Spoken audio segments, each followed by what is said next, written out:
আপনাদের এই কুড়িগ্রামে কেন? এই কুড়িগ্রাম ছাড়াও যদি আশপাশে যদি শুনতে পারেন বাউল এসেছে, বাড়ি থেকেই ঝাঁটা নিয়ে এবং জুতা নিয়ে, জুতার সাথে কিছু ভরে নিয়ে, প্রয়োজনে দোকান থেকে টাকা তুলিয়ে সিএনজি রিজার্ভ করে নিয়ে জুতা নিয়ে যাবেন। ওকে যে কোনো মূল্যে জুতা পিটা করবেন। শুধু জুতা পিটায় নয়, আমার নবীকে নিয়ে যে কটূক্তি করবে, যে আল্লাহকে নিয়ে কটূক্তি করবে, যে বিশ্ব নবীকে যে গালি দিবে, বিশ্ব নবীকে যে কটূক্তি করবে, আল্লাহকে নিয়ে যে কুটি করবে, এই মুরতাদকে, এই বাউলকে আমরা কখনো ছেড়ে দেব না। ওর জিহ্বা টেনে ছিঁড়ে নিতে প্রস্তুত। ওর বেঁচে থাকার কোনো অধিকার নেই। এই বাংলাদেশের এই লালন বাদরা, এই বেয়াদবরা এই বাউলের সাপোর্ট করছে। আমি মনে করি এই জুতার সাথে কিছু ভরিয়ে মুখে মারতে হবে। এরা মুনাফিক, এরা প্রতারক, এরা ভণ্ড। এদেরকে জুতা ভরিয়ে মারতে হবে, জুতা দিয়ে। মুসার কাছে গিয়ে জুতাতে কালি দিয়ে মারতে হবে, যাতে করে মুখে সাপোর্ট থাকে। এই কেন? যেই বাউল আল্লাহকে নিয়ে কটূক্তি করেছে, সেই বাউলের সাপোর্ট করছে এই বাংলাদেশের। আমি মনে করি এরা এইটা, এছাড়া কিচ্ছুই না। কথা বলেন ঠিক কিনা? বাউল শিল্পী, এই বাউল শিল্পী কিন্তু আল্লাহকে নিয়ে কটূক্তি করেছে। মনে হয় ঝিমে যাচ্ছেন না? এই বাউল শিল্পী কাকে নিয়ে কটূক্তি করেছে? আল্লাহকে নিয়ে কটূক্তি করেছে। কথা বলেছে, আরে আল্লাহ, তুমি যে আরো কত ধন্য হতে। আল্লাহ, তুমি, তোমার যে মানুষ আরো কত ধন্যবাদ জানাতো যদি তুমি আরো 200-250টা আল্লাহ আরো যদি তৈরি করতে, তাহলে কতই না ভালো হতো। নাউজুবিল্লাহ পড়বেন না? এই বাউল ন্যাংটা এ বলেছে কি জানেন? যে কুল আউযু বিরাব্বিন নাস। এখানে শুধু নাস নাস কেন বলছে, নেস নেস কেন বলছে? এই পবিত্র কোরআনের সূরা নাস নিয়েও ব্যঙ্গ করেছে। অতএব বলতে চাচ্ছি, যুব সমাজ খুব সাবধান, আপনাকে ফিরে আসতে হবে। সম্মানিত উপস্থিতি, আমরা দুনিয়াতে বেশি দিন থাকবো না, আমরা কবরে যেতে হবে আমাদেরকে। এই কবরে যাব, যে আমলগুলি নিয়ে যাব, এই আমলগুলি যদি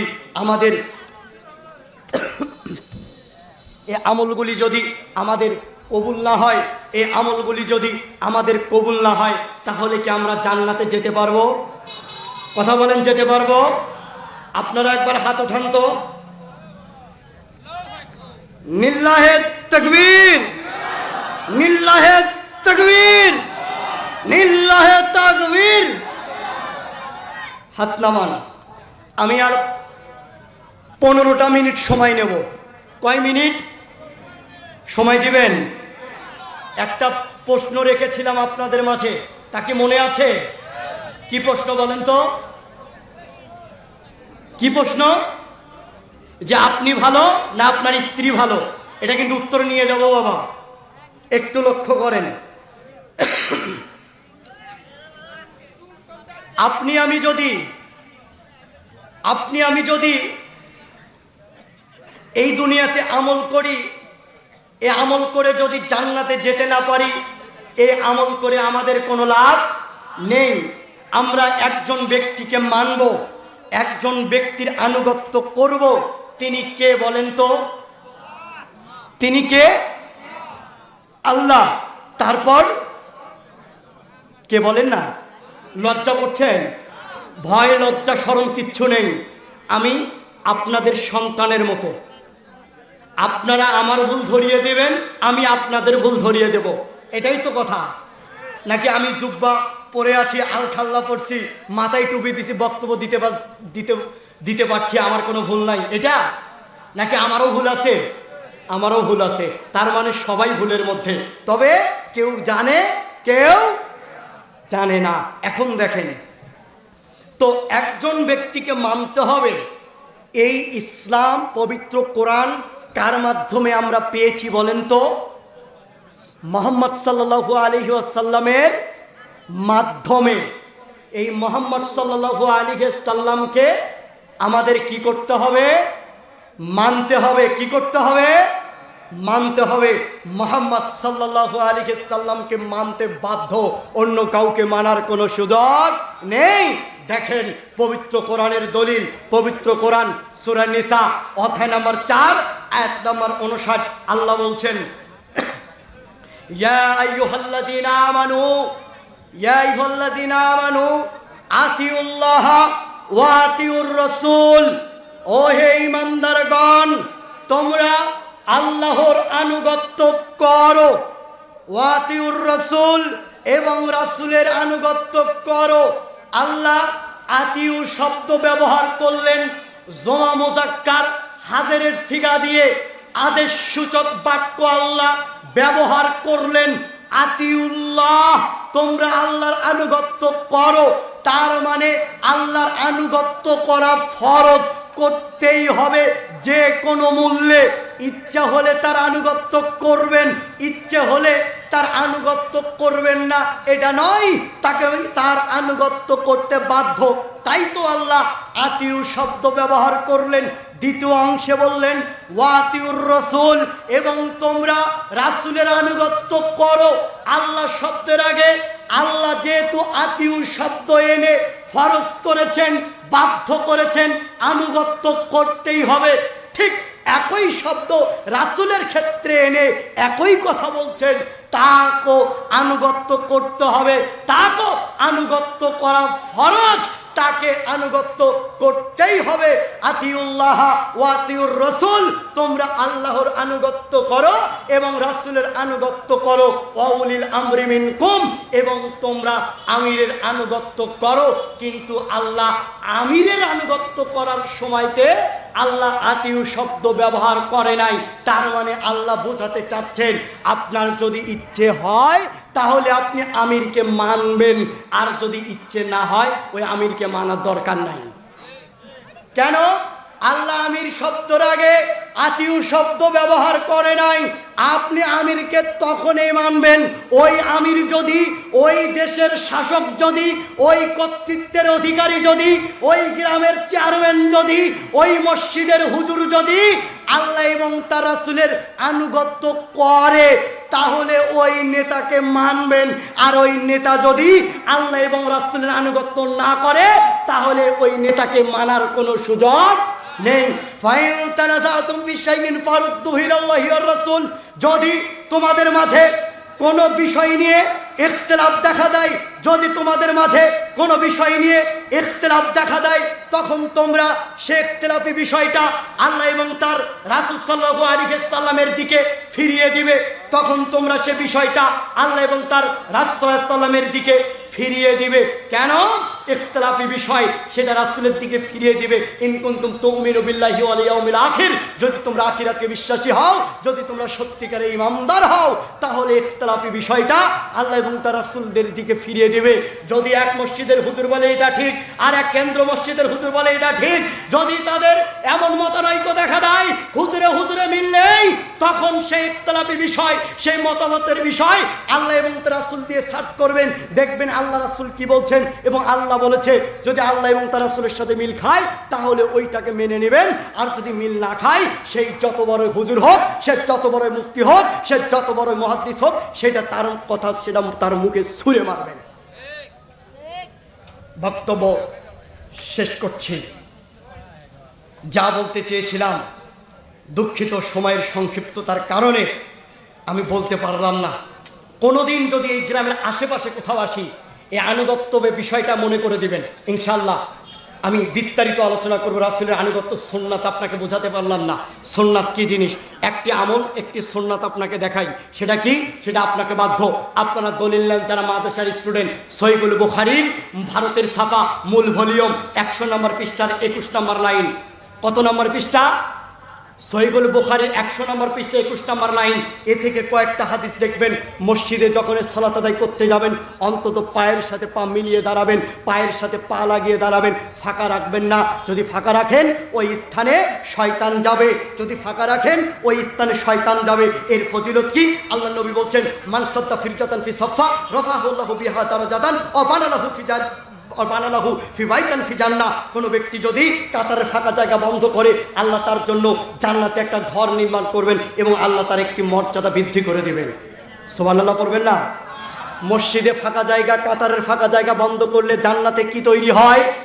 ঘর তৈরি হয়। এই জন্য আপনি যদি ঘর তৈরি করতে চান, জান্নাতে ঘর নির্মাণ করতে চান, তাহলে মসজিদে যখন যাবেন সালাত আদায় করবেন, পায়ের সাথে পা লাগিয়ে। আল্লাহ আমাদের তৌফিক দান করুন, সকল বলি আল্লাহুম্মা আমিন। উত্তরটা আপনারা দিবেন। আপনার স্ত্রী কেন খারাপ বলেন তো? জি, শিরিক বানাইছে একটা। যেমন শিরিক বানাইছে আপনার ছেলের গলায় লাল সুতা, কালো সুতা, তাবিজ এগুলো ঝুলিয়েছে, এটা একটা, এ কারণে খারাপ। আর কয়েকটা কারণ বলেন, শেষ করছি চেয়ারম্যান সাহেব, বলেন। একটা কারণ কেবল পাইছি, শিরিক করায়, এ কারণে খারাপ। আর একটি কারণ বলেন, স্বামীর আনুগত্য করে না, দুইটা। আর একটা আলেম সাহেব, আলেম মানুষ, আপনারা বলেন। ঢং ঢং করে বেড়ায়, গুড। আর কয়েকটা বলেন, পর্দা করে না, ছোট বাচ্চাটা বলেছে মাশাআল্লাহ। আর কয়েকটা বলেন, ইবাদত করে না। আরেকটা, আর কিছু বলেন না? আচ্ছা বলেন, শোনেন। আল্লাহর নবী বলছেন যে কারণে আপনার স্ত্রী খারাপ, যেটা আলেম মানুষ, অনেক মুরব্বী শ্রদ্ধা রাখি, আল্লাহ তাকে হায়াতে তৈয়বা দান করুক, যতদিন বেঁচে থাকবে আল্লাহ যেন তাকে সুস্থ রাখেন এবং আল্লাহ তাকে আরো দ্রুত শেফা সুস্থতা দান করুন, আল্লাহুম্মা আমিন। তার পরিবারের কেউ যদি দুনিয়া থেকে চিরবিদায় নিয়ে থাকে, আল্লাহ যেন তাদের সকলের কবরকে প্রশস্ত করে, আলোকিত করে জান্নাতের বাগিচা মারা দেন, সকল বলি আল্লাহুম্মা আমিন।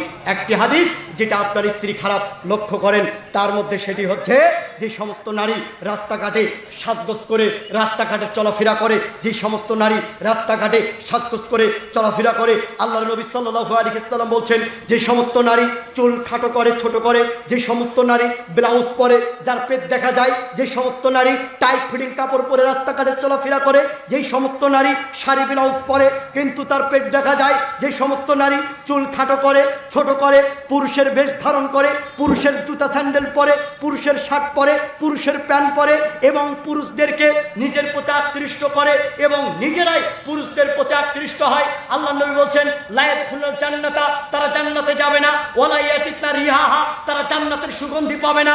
অথচ জান্নাতের সুগন্ধি 1 মাসের দ্রুত পথ হওয়া পর্যন্ত পাওয়া যায়।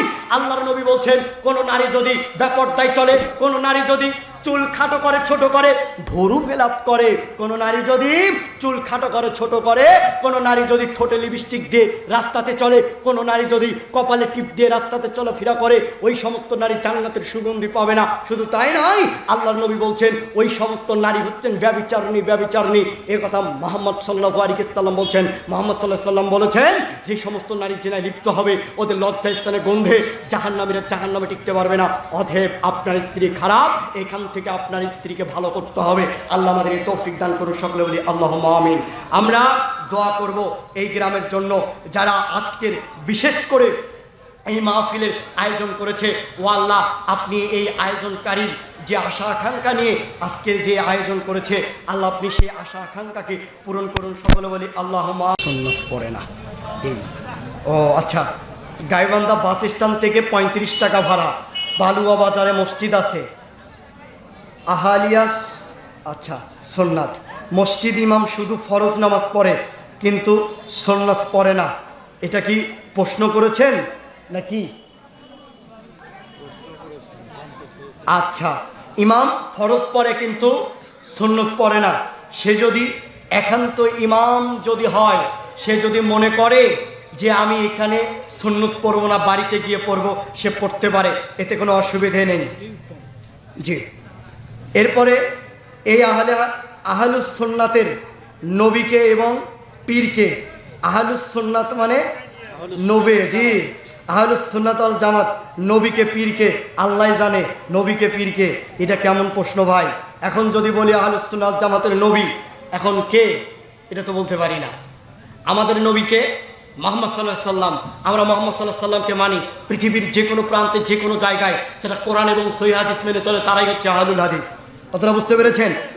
এদের নবীকে উনি বলতে চেয়েছেন যে ওনারা এই সুন্নতের ধারই ধারেন না, জি ওনারা শুধু ফরজটুকু পড়েন, বাকি কোনো কাজই ও করেন না। এটা স্পষ্ট ক্লিয়ার করেনি। Clear জি লিখতে পারেনি আর কি। জি জি জি জি জি।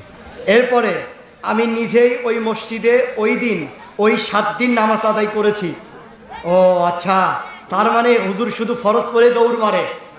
আচ্ছা, এদের এইটা যেটা নিয়ম, মসজিদে সালাত আদায় সে তো সুন্নত পড়বে, সে দুটাই করতে পারে, তবে তার মনের অন্তরের কথা আমরা কেউ জানি না। শুধুমাত্র ফরজ আদায় কি লিখছে, ফরজ আদায় করা হয় কিন্তু সুন্নত ও নফল আদায় করা হয় না। কেন? আচ্ছা, সুন্নত ফরজ এটা মসজিদেই পড়তে হবে, এটা কোনো বাধ্য নয়, বাড়িতে পড়তে পারবে।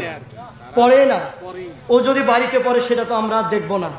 যদি না পড়ে ওর শাস্তি আপনি কিছু বলতেও পারবেন না। মানে উনি শুধু ইমাম শুধু না, ওনার মুক্তাদি যা আছে সব ওটা মুক্তাদির ব্যর্থতা। এজন্য যে ইসলাম থেকে খারিজ হবে বা মোহাম্মদ সাল্লাহ সাল্লামের সুপারিশ পাবে না, মোহাম্মদ সাল্লাহ সাল্লামকে নবী হিসেবে স্বীকৃতি দেওয়া কেটে যাবে, এটা নয়। শেষ। দোয়া করছি আরো সকলের জন্য। আল্লাহ